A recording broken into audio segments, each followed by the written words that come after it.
बिस्मिल्लाहिर्रहमानिर्रहीम इय्याका नअबुदु व इय्याका नस्तईन। अस्सलामु अलैकुम प्यारे दोस्तों, आज हाजिर हुए हैं एक अनोखी वीडियो के साथ। वज़ीर आज़म इमरान खान को बद्दुआएं देने वाले शहरी को गिरफ्तार कर लिया गया है। खैबर पख्तूनख्वा के ज़िला मर्दान में महंगाई से तंग गुफरान नामी शख्स ने शहरी ने मस्जिद के लाउड स्पीकर के ज़रिए अहले इलाक़ा से अपील की थी कि वो सब मिलकर इज्तिमाई तौर पर इमरान खान को बद्दुआएं दें।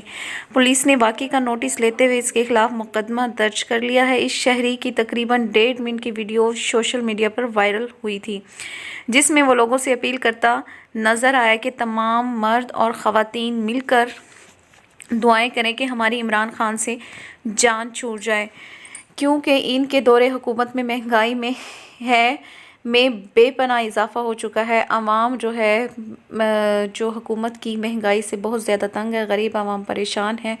इस वजह से शहरी ने ऐलान किया था और ऐलान करने की वजह की बिना पर उसको गिरफ़्तार कर लिया गया है और पुलिस ने वाक़ई का बहुत ज़्यादा नोटिस लिया है। वीडियो आपको कैसी लगी काइंडली कमेंट बॉक्स में अपनी राय का इज़हार कीजिएगा। महंगाई के बारे में आपका क्या ख्याल है वो भी आप कमेंट बॉक्स में बताइएगा। Thanks for watching.